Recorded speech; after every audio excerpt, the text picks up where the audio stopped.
સુરતના વરાછા વિસ્તારમાં પાલિકાની આરોગ્ય વિભાગની ટીમે પોલીસને સાથે રાખી વરાછા તાસની વાડીમાં દરોડા પાડી શંકાસ્પદ 150 કિલોથી વધુ પનીરનો જથ્થો ઝડપી સેમ્પલ લીધા હતા। સુરતમાં લોકોના આરોગ્ય સાથે ચેડા કરનારાઓ સામે આરોગ્ય વિભાગે લાલ આંખ કરી છે, ત્યારે સુરત મહાનગરપાલિકાની આરોગ્ય વિભાગની ટીમે વરાછા પોલીસની ટીમને સાથે રાખી વરાછા તાસની વાડીમાં દરોડા પાડ્યા। શંકાસ્પદ 150 કિલોથી વધુ પનીરનો જથ્થો મળ્યો। આરોગ્ય વિભાગની ટીમે પનીરના જથ્થાના સેમ્પલ લઈ ટેસ્ટ માટે લેબમાં મોકલી આપ્યા। પોલીસ અને પાલિકાની ટીમની કામગીરીને લઈ અખાદ્ય વસ્તુ વેચનારાઓમાં ફફડાટ જોવા મળ્યો। હું ડી કે Patel, food safety officer, Surat મહાનગરપાલિકા।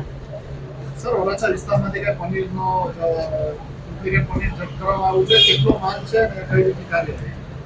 વરાછા પોલીસ સ્ટેશનનો સ્ટાફ તથા ફૂડ વિભાગની ટીમ સાથે મળી એક ડુપ્લિકેટ પનીર શંકાસ્પદ હોય તેવી માહિતી મળતા અમોએ પ્લોટ નંબર 116, દુકાન નંબર 2, તાસની વાડી, AK રોડ, સુરત ખાતે આવેલા છીએ અને ત્યાં પનીરનો જે શંકાસ્પદ નમૂનો લઈ ને પૃથ્થકરણ સારું પબ્લિક હેલ્થ લેબોરેટરીમાં મોકલી આપવામાં આવશે તથા જેનો પૃથ્થકરણ અહેવાલ આવે આગળની કાર્યવાહી કરવામાં આવશે।